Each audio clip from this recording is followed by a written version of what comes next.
अस्सलाम वालेकुम।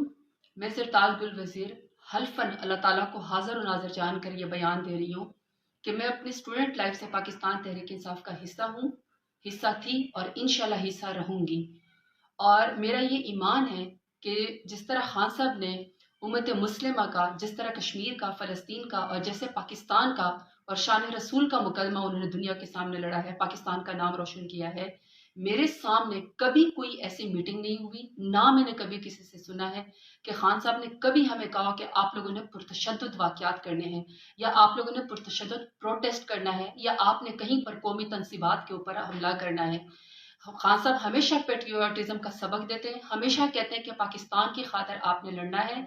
और बल्कि मैं कहती हूँ कि कभी कोई ऐसे अगर कभी किसी ने कोई एक्सट्रीम बात की कोशिश भी की तो खान साहब ने उनको स्नैप किया और कहा कि हमारी मजबूत फौज के बगैर हमारा मुल्क कुछ भी नहीं है, आप एज ए इंस्टीट्यूशन पाक फौज को मजबूत करें।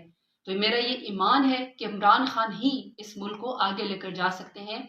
ये मुल्क भी उतना ज़रूरी है, पाकिस्तान उतना ज़रूरी है, इमरान खान भी उतने ज़रूरी है, हमारी फ़ौज भी उतनी ही ज़रूरी है। जब भी आपका हमारे ऊपर ऐसा वक्त आया, मुश्किल वक्त है, ये मुश्किल वक्त है, लेकिन हम पार्टी के साथ खड़े हैं, अपने मुल्क के साथ खड़े हैं, पाकिस्तान के साथ खड़े हैं और पाक फ़ौज के साथ खड़े हैं। पाकिस्तान जिंदाबाद, इमरान खान जिंदाबाद और पाक फ़ौज जिंदाबाद। बहुत शुक्रिया।